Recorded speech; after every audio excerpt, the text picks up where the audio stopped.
say you can't outtrain a bad diet, and it's true. Getting result is 30% training and 70% of what you eat. Personally, when I have something prepped and ready, I'm way less tempted to order food delivery. So today, I'm going to be sharing with you my go-to protein meal preps, chicken breast, beef wings, and my version of curry, which is commonly requested on Instagram. No carbs today because I usually just stick to fries or bread. And at the end, I'm going to show you another meal that I eat all the time. It's not exactly a meal prep, but it's super easy and quick to make. You get loads of veggies and meat, and honestly, you can throw in whatever you like. So let's get started.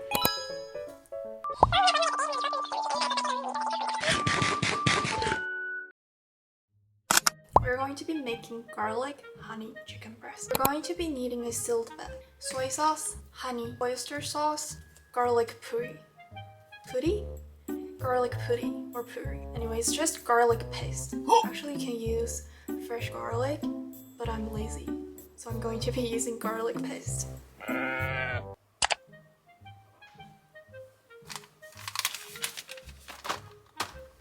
This chicken is super easy and straightforward, so I won't bore you with the details. So while we're cooking, I thought I'd quickly share a little bit about my fitness journey. Back in middle school to college, I really struggled with food. I left home young, and without much guidance, I ended up eating just snacks for meals. Things like chocolate bars, chips, chocolate milk, and bread with chocolate spread. Yes, I'm obsessed with chocolate. I was basically living on junk food, and of course, I gained a lot of weight. Looking back, it was definitely an eating disorder. Like many others, I got caught up in trying to look a certain way, especially influenced by K-pop idols. I tried all kinds of extreme diets, like the IU diet, where you eat just an apple, a sweet potato, and a protein shake for 3 days. 500 calories a day. Crazy, right? But I kept going back to those quick fixes because they seemed to work for others, and I thought I just needed more discipline, and I kept blaming myself for not getting the same results. But it wasn't real fat loss, it was just water weight. I'd end up binge eating, gaining it all back faster than before, and then doing it all over again. And the cycle of losing and gaining was exhausting. Much later. And this went on until the end of college, and then COVID hit. And one day, I looked into the mirror after binge eating and realized enough was enough. And I had gained 10 kilograms back in just a couple of months. And I didn't want to keep going like that. And I took a picture of myself, which I've shared before, but I didn't tell the full story. And that was the moment that I decided to change. And looking back, I'm so glad I did. And after I graduated, I had more time, so I decided to commit to fitness. But at first, it wasn't easy. I was too embarrassed to lift weights, so I stuck with cardio. I felt like people were always watching, and I'd get self-conscious if someone corrected me. But then I found a coach who really taught me the ropes, and that's when everything changed. I stopped obsessing over losing weight, and instead I focused on getting stronger and feeling confident in my body and enjoying the process. And not to be exaggerating here, but lifting truly helped me rebuild my relationship with food and my body. And now I focused on nourishing my body with whole foods and not just worrying about the scale. Muscle weighs more than fat, so you might be heavier, but you're actually leaner. More muscle means a higher metabolism, so you can actually eat more without gaining weight. And I just want to tell the younger self, don't overthink about food. Don't make it so complicated. Just eat balanced meals, and anything's fine in moderation. Eating shouldn't be stressful.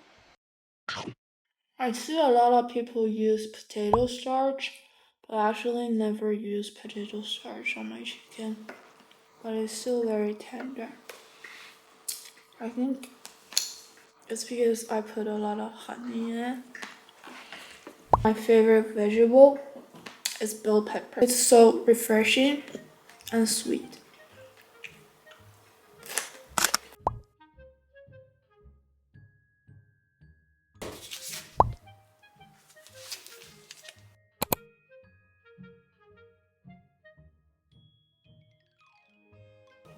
Another thing I want to talk about is that I started seeing real progress when I incorporated a high protein diet.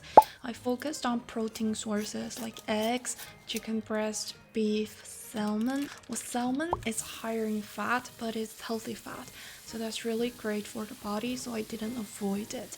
And on the days when I ate more fat, I reduced my carb intake to balance things out, which helped me to maintain muscle while losing fat.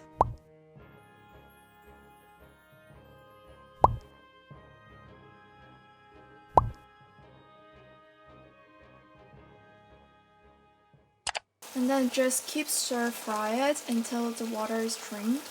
It usually takes 10 minutes. And then when the water is strained, we are going to put some seasoning.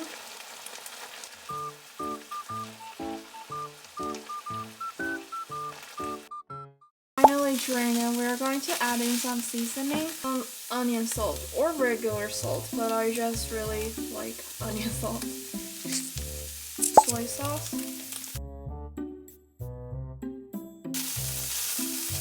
And a little bit garlic paste. I love garlic sauce. And a little bit oyster sauce.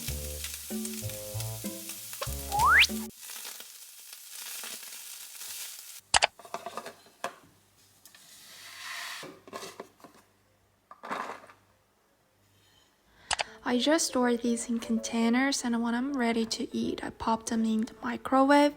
This helps me stay on track and is super convenient because when I'm hungry, I need to eat right away or I get lightheaded.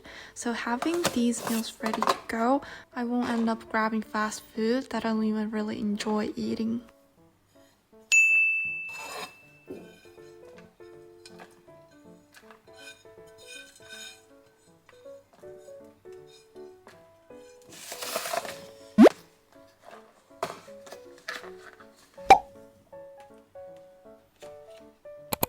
And these are done. When these cool down, I'll close the lid and store it in the fridge.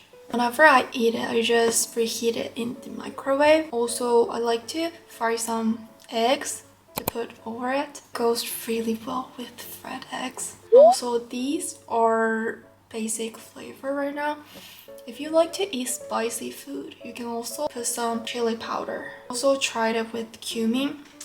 It's really good as well.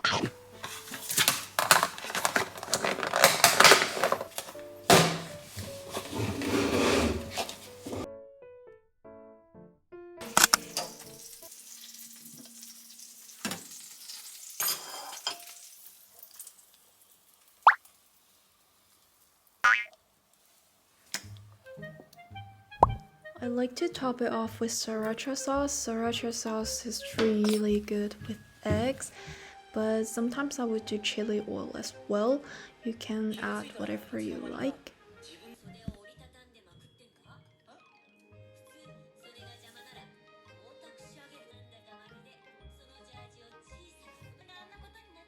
And the amount of carbs I eat depends on whether I'm maintaining or cutting. When I first started cutting, I kept my carbs low with foods like sweet potatoes, squash, rice, and sometimes pasta. I used to avoid bread because I had trouble controlling how much I ate. I loved it so much. But over time, eating proper meals regularly helped me break that cycle. And now for convenience, I'll just have toast, bagels, or sometimes rice and noodles. Especially because it's winter and I love meal prepping a big pot of curry, and whenever I'm hungry I just heat up a small bowl. It's super easy, comforting, and delicious. I'm using chicken drum fillets, but sometimes I would also use beef or chicken breast. Chicken breast is not the best option, of course, because it doesn't have much fat, it doesn't taste as good. But if you're on a calorie deficit, that would be a better option.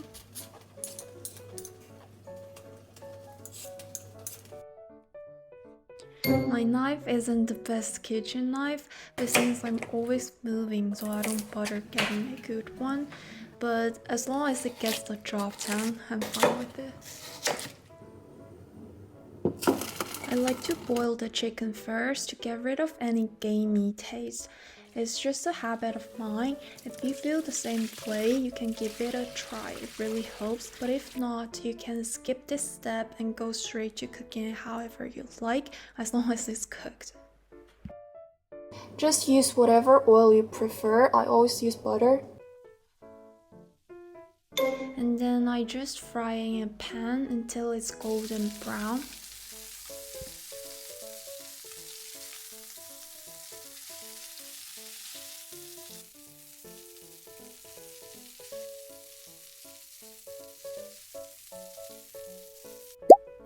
Then I throw in potatoes and carrots and fry them together for a little bit longer.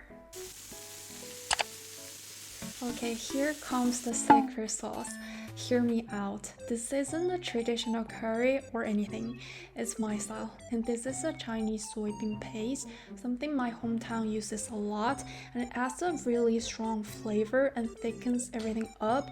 And since we're only using curry powder and no other spices, this really helps with the depth of flavor. But if you're not a fan, you can totally skip it. Then I just add a little bit of soy sauce and stir everything up and transfer it all to a pot. I added a ton of curry powder, and yes, it's a lot and it's pretty spicy. And then comes the other secret ingredient, milk. Adding milk to the curry helps balance out the spiciness and gives it a creamier texture and really smooths out the flavors and make the sauce richer, so it's not too intense. Then I add some hot water and bring everything to a boil. This helps to loosen up the sauce and make it nice and smooth.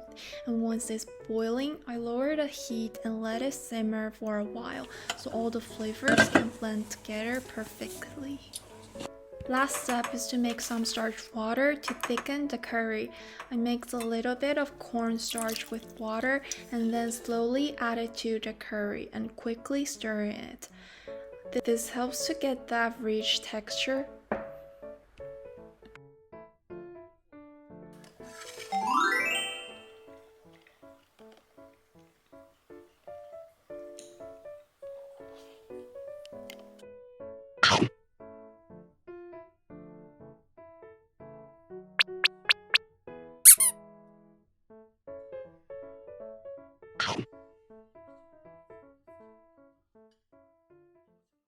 So this last meal isn't exactly a meal prep, but it's something that I eat all the time. I always get DMs asking for the recipe, and so this is just hot pot. I grabbed the hot pot soup base from the Chinese store, and it's super simple and quick to make. Oh, this is goji berry. It's actually my first time to have this soup base, because the one that I usually get is sold out, so I'm not sure if this would be good. Normally you'd eat this with the pot boiling and just dip your stuff in, but since I'm making this at home and I don't really have that kind of pot, so I just bring everything to a boil at once. I don't know why, but currently it smells like traditional Chinese medicine.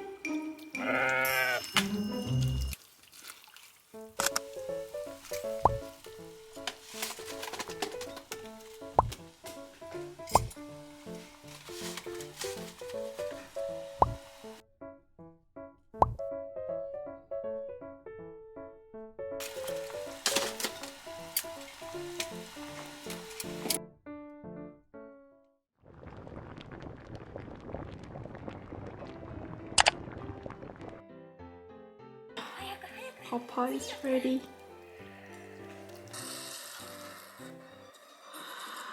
I'm watching 当真的戏. This is the dipping sauce for the hot pot. I thought it's sesame sauce, but it's actually peanut. Nope. I'll just put it there.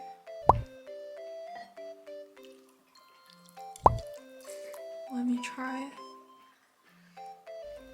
And today I tried a new one, and it's a little sweet, but I think I enjoyed it.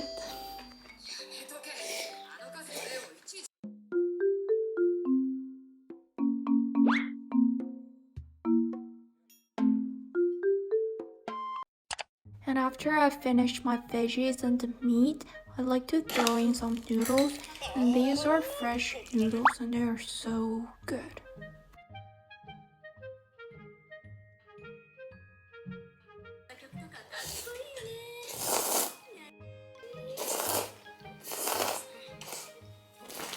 That's it for today's video, and before I go, I just want to say that it's not about following the textbook or doing what others say is right to do or chasing some ideal standard.